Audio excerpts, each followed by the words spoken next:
네, 지금 와서 생각해보니까 네가 의심스럽다. 아니 그렇게 걱정이 됐으면 바로 들여다보던가 하지. 우리 아들 시켜서 그런 것도 그렇고. 그리고 바로 나를 부르던가 했었어야지. 너 그때 나한테 말도 안 했지 않니?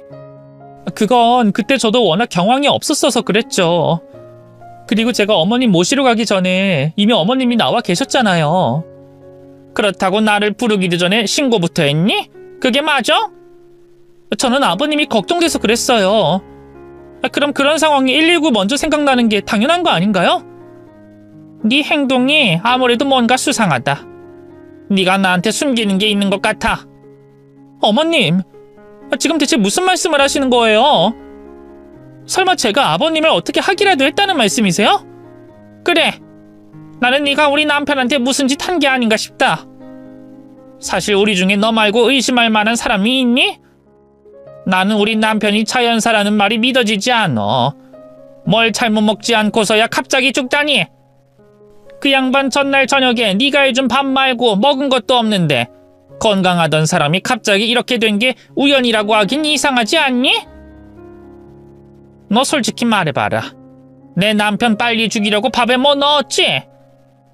어머님은 끔찍하게도 제가 아버님을 해코지한 게 아니냐며 저를 의심하기 시작하셨습니다. 저도 아버님이 너무 갑자기 이렇게 되신 게 황망하고 받아들여지지 않지만 설마 다른 이유가 있을 거라고는 생각하지 않았어요. 근데 어머님은 아버님이 그냥 돌아가셨다고 믿고 싶지 않으신 건지 그 이유를 제게서 찾으려고 하시더라고요. 제가 시부모님 식사를 챙겼으니 혹시 거기 뭐라도 탄 게 아닌가 하고 말이죠. 당연히 말도 안 되는 소리였지만 어머님은 진지하셨습니다. 그리고 어머님은 당장이라도 저를 잡아 쳐넣을 기세로 저를 노려보시더라고요. 네가 우리 남편 저렇게 만든 거야. 그러지 않고서 그 건강하던 사람이 갑자기 왜 이렇게 돼? 어머님, 진심이세요? 정말로 제가 아버님을 어떻게 했다고 생각하시는 거예요? 어떻게 그런 말씀을 하세요? 제가 대체 뭘 잘못했다고 이러세요? 너는 알고 있었지? 그러니까 눈물 한 방울 안 흘리고 멀쩡하지. 나는 지금 울다 쓰러져도 이상할 일이 없는데 어떻게 너만 이렇게 멀쩡하냔 말이야? 너 시아버지 돌아가셔서 슬프기나 하니? 오히려 잘됐다 싶은 거 아니야? 저도 슬퍼요. 저도 많이 힘들고 못 견디겠는데 겨우 버티고 있는 거라고요. 어머님은 지인들이 하는 말을 듣고 그러시는 건지 제가 슬퍼 보이지 않는다며 억지 주장을 펴셨습니다. 앞에서 대성통곡하지 않았으니 제가 슬프지 않다고 생각하시는 걸까요? 설령 그랬다고 하더라도 제가 시아버지를 어떻게 했을 리는 없었는데 말이에요. 그동안 제가 어떻게 했는데 어머님이 어떻게 저를 두고 그런 말씀을 하실 수 있는 건지 저는 갑자기 매정하게 변해버린 시어머니가 도통 이해되지 않았습니다. 지금 상황이 이해할 수 없고 힘든 상황인 건 맞지만 그럴수록 한 집 살던 가족들끼리 더 서로 보듬어주고 믿어줘야 하는 게 아닌가 말이에요. 엄마, 정말 왜 그러세요? 갑자기 이 사람을 의심하다뇨? 이 사람이 아버지한테 무슨 짓을 한다 그러세요? 너라고 네 철을 다 알겠니? 10길 물속은 알아도 1길 사람 속은 모른다 그랬어.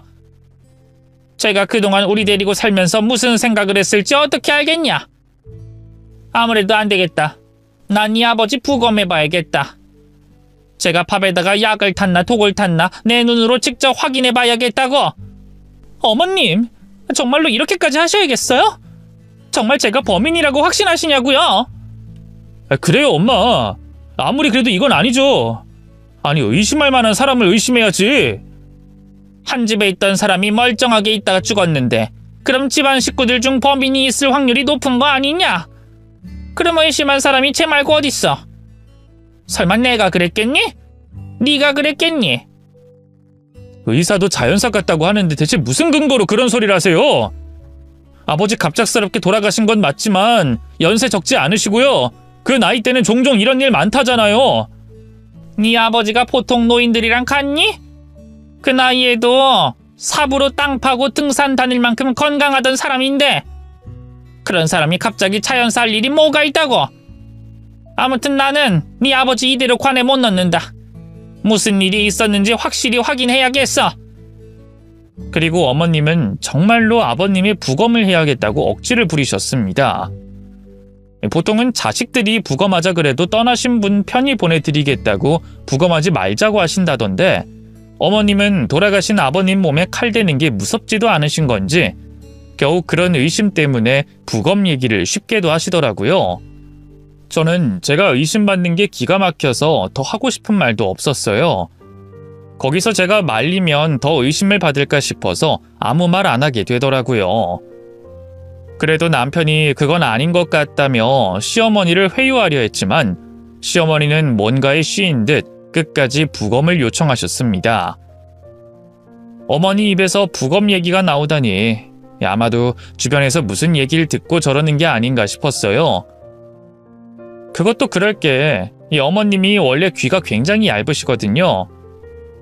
성격이 급하고 다혈질인 데에 비해 귀가 얇다 보니 주변 얘기에 현혹이 잘 되고 말이 자주 바뀌는 분이셨습니다. 그래서 아버님과도 그런 문제로 자주 싸우셨고 남편과 저도 어머님의 그런 성격 때문에 고생이 많았었죠. 그래도 그동안에는 그래봐야 별것 아닌 것들로 고집을 부리시니 넘어갈 수 있었던 건데 이런 일이 터지니 별 이상한 얘기를 귀담아 들으시고 자식 같은 며느리를 벼랑으로 내모시는구나 싶더라고요. 어머님, 저한테 정말 이러시면 안 돼요.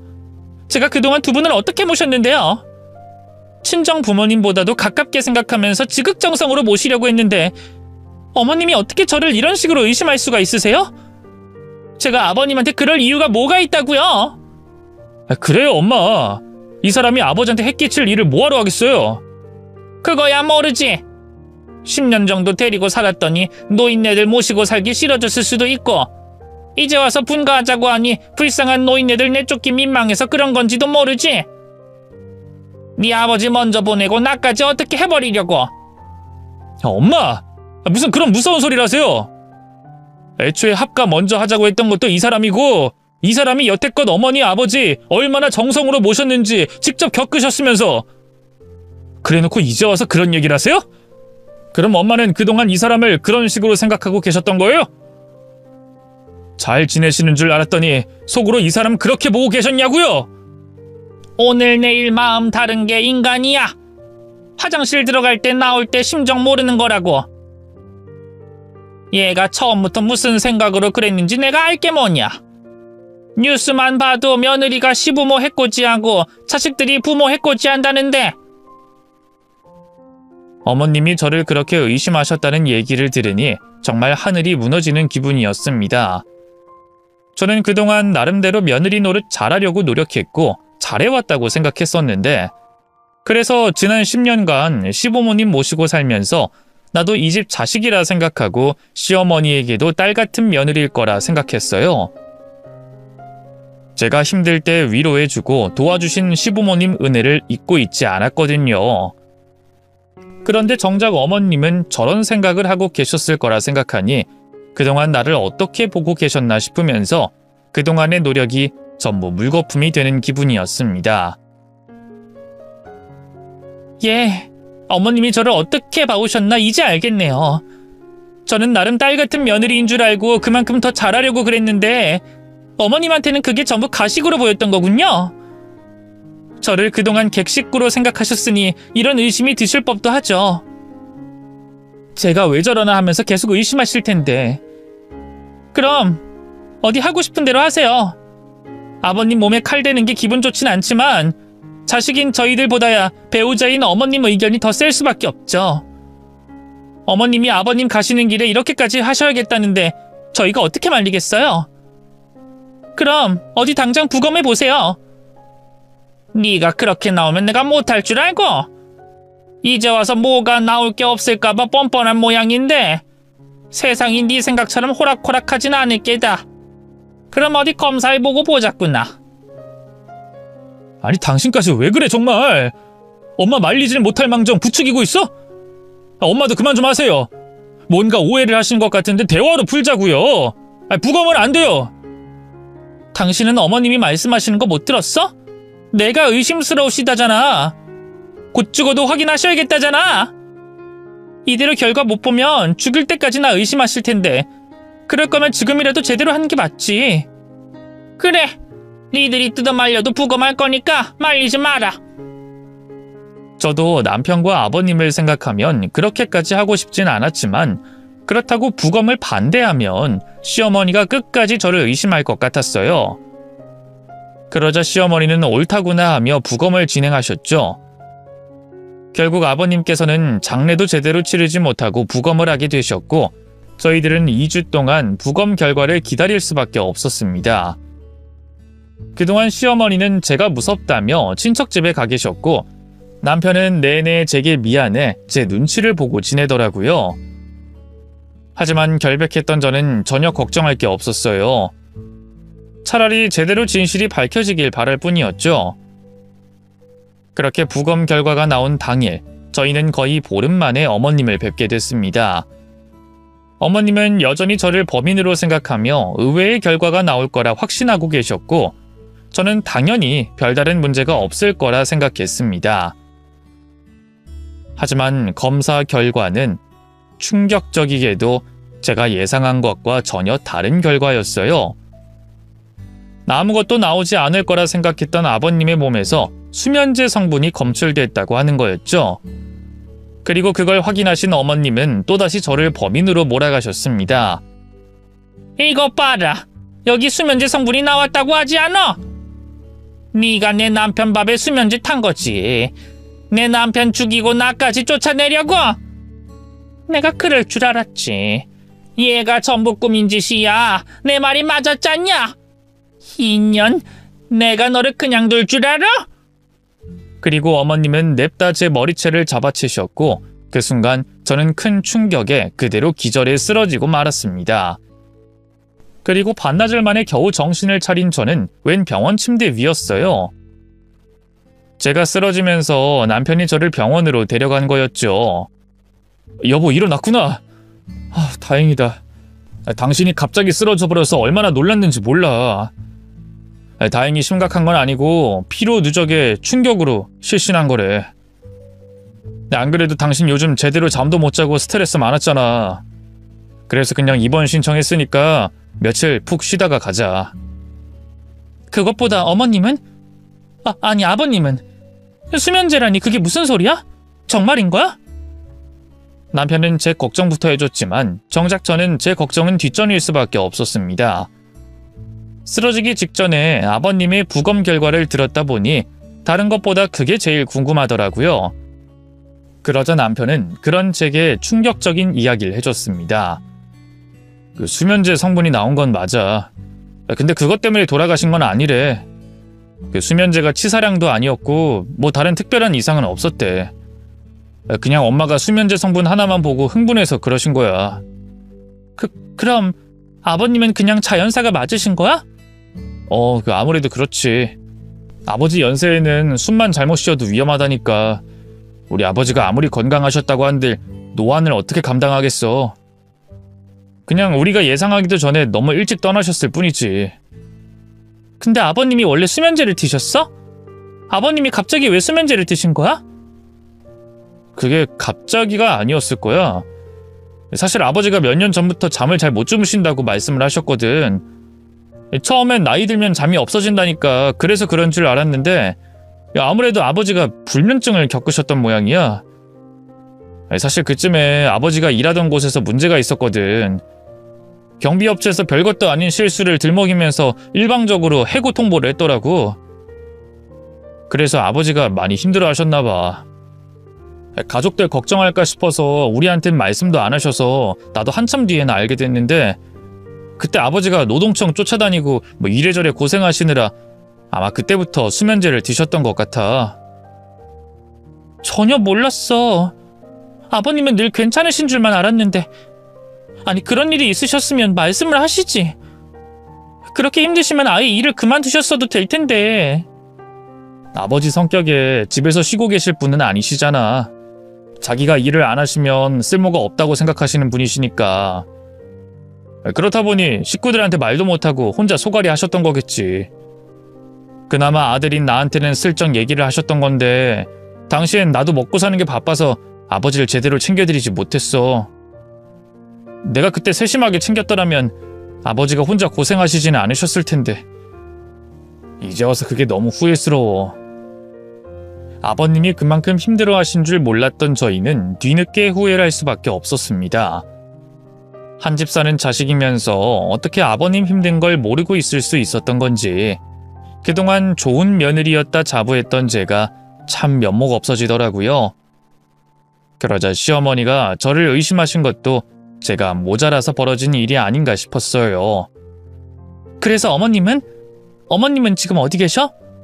엄마도 병원에 있어. 지금 검사 중이야. 왜? 어머님 어디 아프셔? 설마 어머님도 충격에 쓰러지신 거야? 그게 아니고 여기 대학병원 정신과. 내가 엄마 이상하다고 검사 한번 받아보자 했거든. 제가 쓰러지고 반나절 동안 참 별일이 다 있었더라고요. 처음엔 어머님도 수면제 성분이라는 것만 보시고 흥분을 하셔서 저를 가만두지 않겠다고 난리를 피셨는데 남편이 제대로 서류를 읽고 설명을 해드리자 그제서야 진정하고 상황을 받아들이셨다고 하셨어요. 결국 아버님이 수면제 때문에 돌아가신 게 아니라는 걸 알게 되신 어머님도 저에 대한 의심은 거두셨지만 남편은 갑자기 변해버린 시어머니가 이상하다 싶었던 모양입니다. 그래서 저를 병원에 입원시킨 참에 어머님에게도 정신과 진료를 권유했다고 했습니다. 그래서 어머님이 검사를 받고 계셨던 거죠. 아마 지금쯤 검사 끝났겠네. 당신 걱정돼서 옆에 있었는데 이제 당신 일어났으니까 나 엄마한테 다녀올게. 당신은 걱정하지 말고 쉬고 있어. 나도 같이 갈까? 아니야. 당신이 지금 엄마 만나봐야 서로 좋을 게 있겠어. 엄마가 지금은 의심을 거뒀다 하지만 또 무슨 말을 하실지 모르고. 당신도 당한 일이 있는데 지금은 대학이 껄끄러울 거 아니야. 그리고 우선 엄마 검사 결과부터 알아보고 차근차근 해결해보자. 내가 봤을 때는 아버지 돌아가신 충격에 트라우마라도 생기신 게 아닌가 싶은데 혹시나 치매는 아니길 바라야지. 순간 저도 아차 싶더라고요. 평소 어머님의 다혈질적인 성격만 생각해서 또 욱해서 저러시나 보다 생각했지 설마 그게 치매 증상일 거라고는 생각하지 못했거든요. 근데 남편은 자신의 어머니에게 정말로 문제가 있는 건 아닐까 진심으로 걱정하는 모습을 보였습니다. 그러자 순간 남편처럼 생각하지 못한 제가 너무 부끄러워지더라고요. 저도 딸 같은 며느리를 자처하며 좋은 며느리인 척했지만 그 순간 어머님 걱정보다는 의심당한 게 화가 났으니까요. 그래서 저는 뒤늦게라도 어머님에게 제발 별일이 없길 바랄 수밖에 없었습니다. 하지만 그런 저희의 바람에도 어머님은 결국 치매 진단을 받게 되셨습니다. 설마 했던 그 의심들이 전부 치매 초기의 증상들이었더라고요. 그나마 그 와중에 다행인 것은 어머님의 병증이 아주 초기였기에 치료를 하면 충분히 진행을 늦출 수가 있다는 거였어요. 의사 선생님 말씀으로는 치매는 일찍 발견하면 할수록 예후가 좋아서 지금 당장 치료를 시작하면 당장 몇 년간은 상태가 악화되지 않을 거라고 하시더라고요. 어머님이 치매라는 말은 청천벽력 같았지만 그래도 희망이 있다는 말에 겨우 안심할 수 있었습니다. 물론 어머님께서는 자신이 치매라는 사실을 쉽게 받아들이지 못하셨어요. 이미 치매 진행이 돼서 그런지 처음엔 저희들이 어머님을 속이는 거라 생각하시며 저희 말을 듣지 않으려고 하시더라고요. 그러면서 제가 아버님을 해코지한 거라며 자신까지 해칠 거라 생각하고 두려워하셨는데 처음엔 오해당해 기분이 나빴던 저도 이제는 어머님의 상태를 알고 나니 더 이상 상처받지 않았습니다. 오히려 치매라는 끔찍한 병을 얻으신 시어머니가 너무 안쓰럽고 걱정이 될 수밖에 없었어요. 아버님이 안 계신 와중에 어머님이 얼마나 힘드실까 싶더라고요. 이럴 줄 알았으면 진작 검사부터 받아보는 거였는데 자식인 저희가 무신경한 바람에 일이 꼬여 자책하게 되더라고요. 그렇게 저는 남편과 함께 어머님의 치료를 위해 백방으로 뛰어다니며 어머님을 챙겼고 다행히 어머님은 치료를 열심히 받으셨어요. 그리고 몇 달 만에 증상이 많이 완화되셨습니다. 하루 멀다 하고 의심하시고 불안해하시던 어머님이 이제는 깨끗한 정신으로 저를 제대로 마주해 주시더라고요.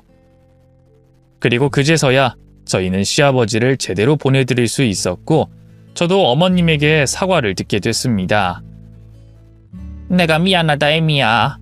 이래서 늙으면 죽어야 한다는 건데 내가 노망이 들어가지고 죄 없는 널 갖다가 그런 소리라고 추태를 부렸구나. 네가 여태 얼마나 고생하고 우리한테 잘했는지 누구보다 내가 아는데 내가 어쩌자고 너를 의심했을까 모르겠다. 내가 너무 미안하다. 괜찮아요, 어머님. 어머님이 일부러 그러신 거 아니라는 거 이젠 아는데요. 원래 그래서 치매라는 게 무서운 거라잖아요. 그래도 덕분에 일찍 발견해서 다행이라는 생각도 들어요. 저희가 어머님 상태 모르고 그냥 싸우고 끝냈으면 지금 어쩔 뻔했을까요? 그래, 나도 그게 참 고맙다. 나 같았어도 저 노인네가 노망 났구나 하면서 괜한 고집 부린다고 생각하고 모른 척했을 텐데 니들이 나를 진심으로 걱정해주고 챙겨줘서 내가 나아질 수 있었던 거 아니겠니? 어쩌면 네 시아버지가 마지막으로 내가 안쓰러워서 기회를 줬는지도 모르겠고 내가 네 시아버지한테 의지를 많이 했던 모양이야. 살아생전엔 그렇게 구박하고 잔소리했지만 그래도 내가 평생 믿고 살았던 사람 아니냐. 근데 그런 사람이 하루아침에 그렇게 돼버리니까 나도 너무 충격을 받았어. 그래서 나도 모르게 주책을 떨었나 보다. 아무튼 내가 미안하고 앞으로는 잘하마. 저도 어머님 열심히 모실게요. 어머님도 치료 열심히 받으시고 건강하게 지내시면 다 괜찮을 거예요. 저희가 옆에서 도와드릴 테니까 두려워하지 마세요, 어머님. 그리고 앞으로는 어머님도 솔직하게 표현해 주세요. 이제 아버님도 안 계시니까 저희가 더 신경 쓸게요, 어머님. 그래, 그럼마. 니들한테 의지해서 미안하지만 고맙다. 그렇게 어머님은 앞으로 자식들에게 의지하시며 열심히 치료를 받으며 지내기로 하셨습니다.